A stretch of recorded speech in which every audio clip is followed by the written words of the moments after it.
ఈరోజు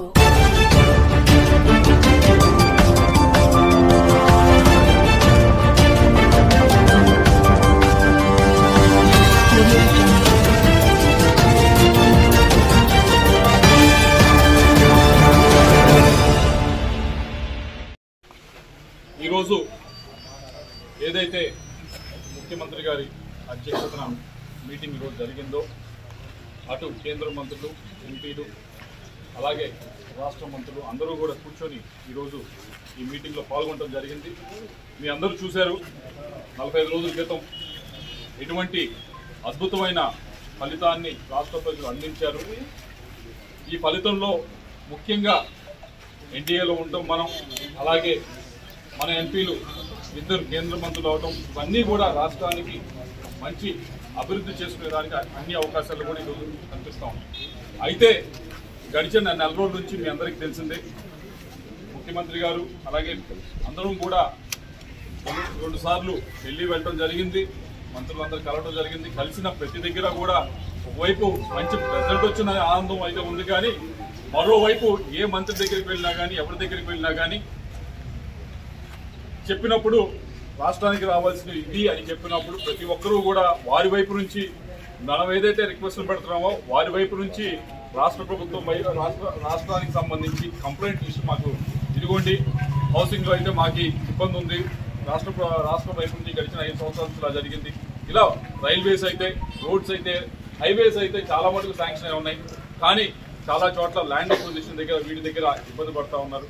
అలాగే రైల్వేస్ సంబంధించి డబులింగ్ కానీ, అలాగే కొత్త లైన్స్ కానీ ఇవన్నీ కూడా శాంక్షన్ ఉన్నాయి. వాటికి సంబంధించి కూడా ఏదైతే ల్యాండ్ ఎక్విజిషన్ కి డబ్బులు ఇవ్వాలో అవన్నీ కూడా ఇవ్వకుండా, ఇవన్నీ కూడా హార్డ్ ఇన్ఫ్రాస్ట్రక్చర్ ఇవన్నీ వస్తే రాష్ట్రంలో మనందరికీ తెలిసిందే, మనకున్న రాష్ట్రంలో ఉన్న పోర్ట్స్ కానీ, హైవేస్ కానీ ఇవన్నీ కూడా పూర్తయితే ఏ విధంగా మన రాష్ట్రం అభివృద్ధి చెందుతుందో మీ అందరికీ తెలిసిందే. ఇవన్నీ హార్డ్ ఇన్ఫ్రాస్ట్రక్చర్, ఇవన్నీ కూడా జరగకుండా ఆగిని వీటన్నిటిని కూడా ముందుకు తీసుకెళ్లాలి అనే ఉద్దేశంతో ముఖ్యమంత్రి గారు మా అందరినీ కూడా కోఆర్డినేషన్ చేసుకుంటేనే పనులు అవుతాయి.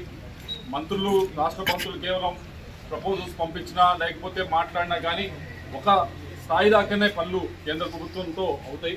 అలా కాకుండా అక్కడ మేము ఉన్నప్పుడు, మేము మంత్రులు కానీ, కేంద్ర మంత్రులు కానీ, మేము కానీ అక్కడ ఢిల్లీలో ఉన్నప్పుడు వాటిని ఎక్కడ ఏ ఫైల్కి ఆ ఫైల్ మూవ్ చేస్తేనే, ప్రతి ఆఫీస్లో మూవ్ చేస్తేనే ఇప్పుడు ఇవన్నీ కూడా పూర్తయి మంచిగా ఇండియాలో ఉన్నప్పుడు మనం దాన్ని అవకాశంగా తీసుకుని ఫండ్స్ తీసుకొచ్చేదానికి, రాష్ట్ర ప్రభుత్వానికి రాష్ట్రానికి తీసుకొచ్చేదానికి అన్ని విధాలుగా అవకాశాలు ఉన్న మనం సద్వినియోగం చేసుకోవాలనే ఉద్దేశంతో ఈరోజు మంచి మీటింగ్ పెట్టడం జరిగింది.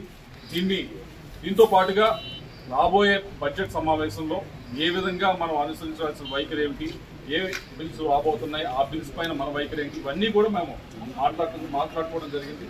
తప్పకుండా ఈ కోఆర్డినేషన్ అనేది ఏదైతే రాష్ట్ర ప్రభుత్వం, రాష్ట్రంలో ఉన్న మంత్రుల వైపు నుంచి, ఎంపీ వైపు నుంచి ప్రతి ఒక్కరికి కూడా ఇవ్వడం జరిగింది.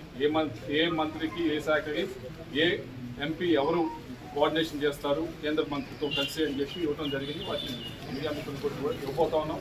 వాటన్నిటినీ కూడా తప్పకుండా కేవలం ఇవ్వటమే కాకుండా ప్రతి 3 నెలలకు ఒకసారి కూడా ముఖ్యమంత్రి గారు చెప్తా ఉన్నారు ఏ విధంగా పెర్ఫామ్ చేయబోతా ఉన్నారు ఎంపీలు అనేది. ఇదివరకంటే ఎంపీలు అంటే గెలిచారు, ఢిల్లీ వెళ్ళారు, వచ్చారు అన్నట్లు కాకుండా ఎంపీలు అంటే ఒక నిర్దిష్ట ప్రణాళిక వేసుకొని ఇదిగోండి మేము ఈ 3 నెలల్లో 6 నెలల్లో ఈ చేయబోతా ఉన్నాం, చేసి చూపించబోతా ఉన్నాం అనేది చేయాలనే ఉద్దేశంతోనే ముఖ్యమంత్రి గారు ఈరోజు మమ్మల్ని ఆదేశించడం జరిగింది. తప్పకుండా మంచి మెజార్టీతో గెలిపించిన రాష్ట్ర ప్రజలందరికీ కూడా మేము చేయాల్సిన అవసరం చేస్తామని చెప్పి మేము అందరికీ. అలాగే జగన్ బుధవారం ఢిల్లీ వస్తున్నాడు, ఎంపీలు, ఎమ్మెల్సీలు, ఎమ్మెల్యేలతో ఏదైతే ఈ నెల రోజుల పాటు దాదాపు 30-35 మంది వైసీపీ కార్యకర్తలను ఎన్డీఏ ప్రభుత్వం చంపేసింది. ఆ ఎలిగేషన్తో ముర్మును కలవాలి, ప్రధాని కలవాలి, అమిత్ షాని కూడా కలుస్తాను, అపాయింట్మెంట్ ఇస్తే అంటున్నాడు. ఇందాక జరిగిన మీటింగ్ లో ముఖ్యమంత్రి గారు చాలా క్లియర్ గా స్పష్టంగా చెప్పారు. అటు రాష్ట్ర మంత్రులకైతే, ఇటు ఎంపీలకైతే మా అందరికీ కూడా క్లియర్గా చెప్పారు. అలాగే మిగతా ఎమ్మెల్యేలు కూడా చెప్పమని చెప్పారు. ఏదైతే ఈ వైలెన్స్ ఏదైతే ఉన్నాయో ఇవన్నీ కూడా ఎక్కడా కూడా ఉపేక్షించేది లేదు. తప్పకుండా కూడా ముఖ్యమంత్రి